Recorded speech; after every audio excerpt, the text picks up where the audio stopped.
मूल्यों पे जो हमला हो रहा है उसका मुकाबला करना भारत जोड़ो अभियान का पहला लक्ष्य है। और उसमें हम सबकी ये राय बनी कि 2024 में जो उम्मीद बनी थी कि इस देश की जनता ने सत्ता को एक सबक दिया है, वो देखते हुए बीजेपी सरकार जनता की भावना को कुछ सम्मान करेगी, संविधान पे जो हमले हो रहे हैं उनमें रोक लगाएगी और इस देश के लोकतांत्रिक मूल्यों का आदर करना सीखेगी। चुनाव में जो सबक जनता ने उन्हें दिया था उसके बाद, लेकिन दुर्भाग्यवश ऐसा कुछ हुआ नहीं। दुर्भाग्यवश जहां एक तरफ जनता का असंतोष बढ़ रहा है, वहीं मीडिया की चुप्पी और विपक्षी दलों की ढील की वजह से सरकार इसमें कामयाब हो रही है कि वो अपने सारे अलोकतांत्रिक कामों पर पर्दा डालती जाए। अर्थव्यवस्था डावाडोल है, राष्ट्रीय सुरक्षा की स्थिति बहुत नाजुक है। विदेश नीति में पिछले 75 साल में भारत इतना अकेला कभी नहीं पड़ा जितना आज है, लेकिन इस सब के बावजूद देश में सिर्फ हिंदू मुसलमान की कहानी और खेल चलाया जा रहा है।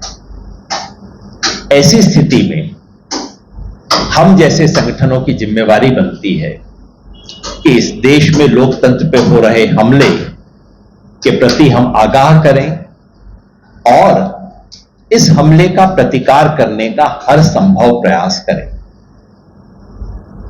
इस सम्मेलन में हमने चिन्हित किया कि हमारे लोकतंत्र के ढांचे पर 3 तरफ से हमला हो रहा है। एक, जिसे एसआईआर कहा जा रहा है, जिस पे मैं कुछ कहूंगा विस्तार से, जो कि बिहार में हूं। एक एसआईआर जो कि लोकतंत्र में से जो पात्र हैं उनको चुपचाप से हटाने की कोशिश है। जिन लोगों का वोट मिलने का आश्वासन इस देश की सत्ताधारी पार्टी को नहीं है, उनको अब कानून के जरिए से खारिज करवाने की साजिश है। दूसरा, वन नेशन वन इलेक्शन, जो कि राज्यों के चुनावों को राष्ट्रीय मुद्दों के आलोक में प्रभावित कर बीजेपी को परमानेंट एडवांटेज देने की कोशिश है। और तीसरा जो होने वाला है, डिलिमिटेशन, जिसके तहत जिन राज्यों में बीजेपी को तकलीफ होती है, जहां वो वर्चस्व नहीं बना पा रही है, उनका वजन घटाने का प्रयास, षड्यंत्र किया जाएगा। तो इन तीनों चीजों के माध्यम से अब सत्तारूढ़ दल इस कोशिश में है कि वो दीर्घकालिक वर्चस्व का एक संवैधानिक ढांचा बना दे।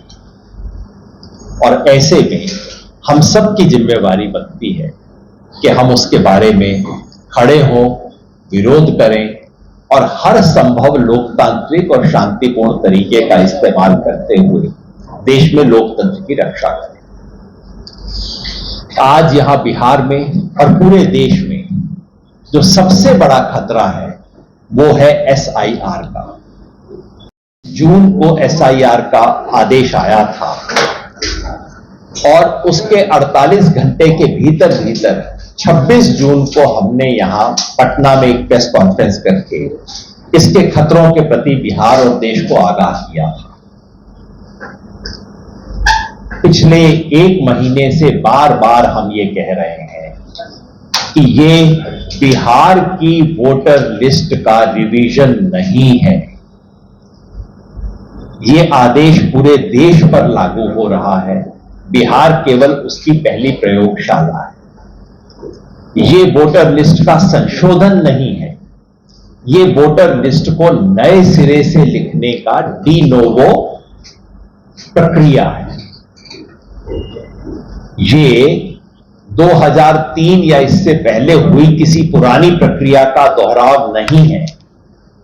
ये ऐसी एक अभूतपूर्व प्रक्रिया है जो पिछले 75 साल में भारत में कभी नहीं हुई। दरअसल ये वोटर लिस्ट का पुनर्लेखन नहीं है, ये भारत में कौन वोटर बन सकता है इसके नियमों को सर के बल खड़ा करने की कोशिश है। ये उल्टी गंगा बहाने की कोशिश है पिछले 75 साल से जो हुआ है उसको। इस देश में यूनिवर्सल एडल्ट फ्रेंचाइज, सार्वभौमिक वयस्क मताधिकार के सिद्धांत को स्वीकार किया गया। सवाल था कि इसको लागू कैसे करें जिस देश में लोगों के पास कागजात नहीं है, कोई सिविक आइडेंटिटी कार्ड नहीं है। पिछले 75 साल से इस देश में दो नियम रहे हैं इसे लागू करने के। नंबर एक कि वोटर लिस्ट में नाम डलवाना आपकी व्यक्तिगत जिम्मेवारी नहीं है, सरकार की जिम्मेवारी है कि वो आपके घर आके आपका नाम वोटर लिस्ट में लिखे। इसी के चलते भारत दुनिया में उन देशों में है जहां लगभग 100% एडल्ट लोगों का नाम वोटर लिस्ट में पाया जाता है। 99% है इस वक्त भारत। अगर 100 एडल्ट हैं देश में तो हमारी वोटर लिस्ट में 99 नाम है।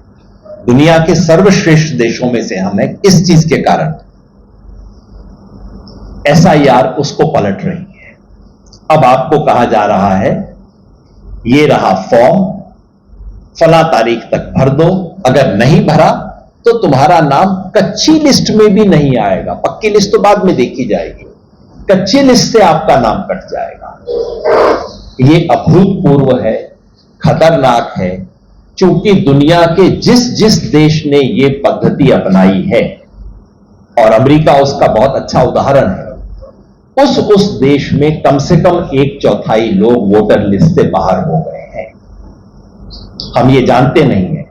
भारत में मैंने आपको बताया अगर 100 लोग 18 साल की उम्र के हैं तो 99 लोग वोटर लिस्ट में हैं। अमेरिका में यदि 100 लोग 18 साल से ऊपर हैं, केवल 74 लोग वोटर लिस्ट पे हैं, क्योंकि वहां यह है खुद तुम फॉर्म भरो, तुम रजिस्ट्रेशन करवाओ, नहीं किया तो हम क्या करें। और कौन लोग नहीं है? वहां का गरीब, वहां का ब्लैक, वहां का होमलेस, ये सब लोग वहां वोटर लिस्ट से बाहर हो जाते हैं। ठीक वही खेल भारत में किया जा रहा है। और दूसरा स्तंभ जो हमारे सार्वभौमिक वयस्क मताधिकार का था वो ये था कि अगर आप पटना में हैं, पटना के किसी घर में हैं, तो मैं मान के चलता था कि आप भारत के नागरिक हैं। प्रिजम्पशन ऑफ सिटीजनशिप होता था। अगर आपके बारे में शिकायत मिली तो मैं आपसे पूछ सकता था कि शिकायत है, आप बताइए, आप हलफनामा दीजिए कि आप भारत के नागरिक हैं, वो भी आपके हलफनामे से चल जाता था। अगर आपके बारे में प्रमाण आया कि आप किसी और देश के हैं, फिर मैं आपसे कहता था कि अब आप प्रमाण लाइए, आपके बारे में तो प्रमाण है। पहली बार 75 साल में भारत में एक नागरिक से कहा जा रहा है, मुझे नहीं पता तुम भारत के नागरिक हो या नहीं, दस्तावेज लेके आओ तब देखिए। तो यानी कि जिन दो चीजों के आधार पे भारत में सब लोगों को वोट मिला, अंतिम व्यक्ति अपनी उंगली के ऊपर निशान लगवा सका, उन दोनों आधारों को ध्वस्त किया जा रहा है, बिना संविधान को बदले, बिना कानून में संशोधन किए, बिना नियम को बदले, रातों रात पूरी व्यवस्था को बदला जा रहा है। ये बिहार में वोटर लिस्ट का संशोधन नहीं है, ये भारत के सार्वभौमिक वयस्क मताधिकार की जो इमारत है उसको ध्वस्त करने का प्रयास है, जिसके बहुत दूरगामी असर होंगे और उसके असर हमें ऑलरेडी दिख रहे हैं। चुनाव आयोग ने खुद कहा है कि बिहार की सूची में 65 लाख नाम थे जो कि उन्होंने ड्रॉप कर दिए। 65 लाख। आज तक इस देश के किसी भी इलेक्शन रिवीजन में, वोटर लिस्ट के रिवीजन इस देश में सैकड़ों हो चुके हैं आज तक। एक बार सन 2004 में 20 लाख नाम कटे थे।